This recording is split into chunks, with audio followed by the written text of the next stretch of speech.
Hello दोस्तों, स्वागत है आपका ऑप्टिमिज्म एजुकेटर में। आज हम एक जबरदस्त टॉपिक पे बात करेंगे। पहले हम बात करते हैं कंप्यूटर नेटवर्क्स, कंप्यूटर सिक्योरिटी और कंप्यूटर प्रोग्रामिंग के बारे में जाना था। और आज हम कुछ नए और अमेजिंग टॉपिक्स पे फोकस करेंगे, जैसे cloud computing, database management and databases, future of computers. तो अगर आपको यह सब सीखना है तो एंड तक जरूर देखें और चैनल को सब्सक्राइब करना ना भूलें। तो चलिए शुरू करते हैं। तो सबसे पहले हम बात करते हैं क्लाउड कंप्यूटिंग की। Cloud computing refers to the delivery of computing services like servers, storage, databases, software over the internet. Key benefits include आजकल हर चीज क्लाउड पे मूव हो रही है, लेकिन ये क्लाउड क्या होता है चलिए समझते हैं। क्लाउड, जब भी आप कोई भी चीजें इंटरनेट के थ्रू सर्च करते हैं तो जो भी चीजें आपको रिटर्न में मिलती हैं, कई सारे डेटा मिलता है, वीडियो, ऑडियो, ये सारी चीजें कहाँ से मिलती हैं? ये आपके सर्वर पर स्टोर्ड होता है। तो जो स्टोर्ड करने का प्रोसेस है उसी को क्लाउड कंप्यूटिंग बोलते हैं। इसके कुछ की बेनिफिट्स हैं। सबसे पहला है scalability, on demand resources as needed. जब आपको एक्स्ट्रा रिसोर्सेज की जरूरत है तो बस ऑन डिमांड मिल जाते हैं। जैसे अगर आपको डेटा स्टोरेज बढ़ाना है, बस एक क्लिक पे बढ़ जाता है। Next, flexibility, access to the data and applications from anywhere. आप कहीं से भी अपने डेटा और एप्लीकेशन को एक्सेस कर सकते हैं, मतलब घर से ही, ऑफिस से ही, और या फिर वेकेशन पर भी, कहीं पर भी आप एक्सेस कर सकते हैं। कॉस्ट एफिशिएंसी भी होनी चाहिए। ये क्या होता है? Reduced need for on premise hardware, मतलब क्लाउड के थ्रू आपको अपने हार्डवेयर पे कम पैसा इन्वेस्ट करना पड़ता है क्योंकि सब कुछ ऑनलाइन है। इसके कुछ एग्जाम्पल हैं, जैसे Amazon web services, AWS, Google cloud, Microsoft Azure. ये सब एग्जाम्पल हैं जो आज कल बिजनेसेस काफी यूज कर रहे हैं। तो क्लाउड कंप्यूटिंग आपको समझ में आ गया होगा। नेक्स्ट हम आगे बढ़ते हैं। अब बात करते हैं हम डेटाबेस मैनेजमेंट एंड डेटाबेसेस की। Database management involves organizing, storing, and protecting data. A database is an organized collection of data. Common database types include. Database क्या है? Database management और databases के बारे में। आजकल डेटा का मैनेजमेंट बहुत जरूरी हो गया है क्योंकि हर ऑर्गेनाइजेशन को अपने डेटा को एफिशिएंटली ऑर्गेनाइज, स्टोर और प्रोटेक्ट करना होता है। तो डेटा को मैनेज करना काफी इंपॉर्टेंट हो गया है। यह कुछ टाइप्स ऑफ डेटा है जो आपको जानने चाहिए, जैसे रिलेशनल डेटाबेस।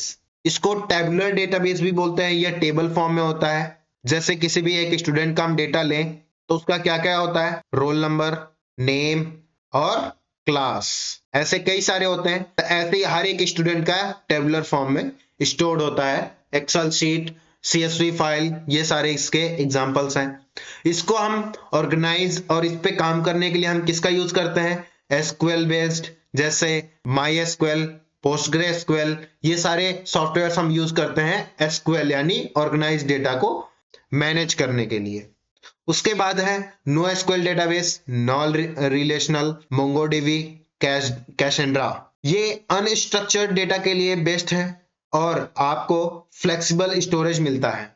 MongoDB और कैसेंड्रा ये अनस्ट्रक्चर्ड डेटा पे काम करता है। Data warehouse, system designed for storing large amount of historical data.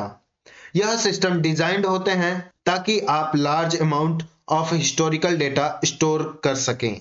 Data का सही तरीके से मैनेजमेंट करना बिजनेस के लिए बहुत ही इंपॉर्टेंट है क्योंकि इससे डिसीजन मेकिंग और फ्यूचर प्लानिंग काफी आसान हो जाते हैं। तो इसलिए हमें डेटा को मैनेज करना और भी इंपॉर्टेंट हो जाता है। अब बात करते हैं फ्यूचर ऑफ कंप्यूटर की।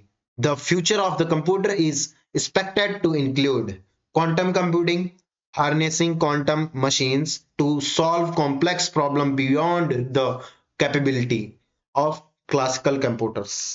आज से 10-15 साल पहले हम जो टेक्नोलॉजी देख रहे थे वो बिल्कुल डिफरेंट थी।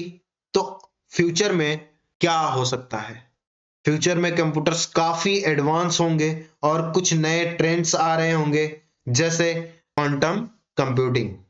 ये क्या है? क्वांटम मैकेनिज्म का यूज करके हम ऐसे प्रॉब्लम सॉल्व कर सकते हैं जो ट्रेडिशनल कंप्यूटर्स के लिए इम्पॉसिबल्स हैं। AI नेक्स्ट है AI and machine learning, increasingly advanced AI system that can learn and make decisions. Neuromorphic computing, mimicking the human brain to create highly efficient processor. यह एक टाइप का computing है जो human brain और mimic करता है और यह हाईली इफिशिएंट प्रोसेस क्रिएट करेगा। Edge computing, moving data processing closer to the source and reduce latency. यह प्रोसेस होता है डेटा को सोर्स के पास प्रोसेस करना ताकि लेटेंसी कम हो, मतलब कम समय में काम को पूरा कर सके। उसके बाद है variable and augmented reality AR, advancements in wearable computing and immersive environments.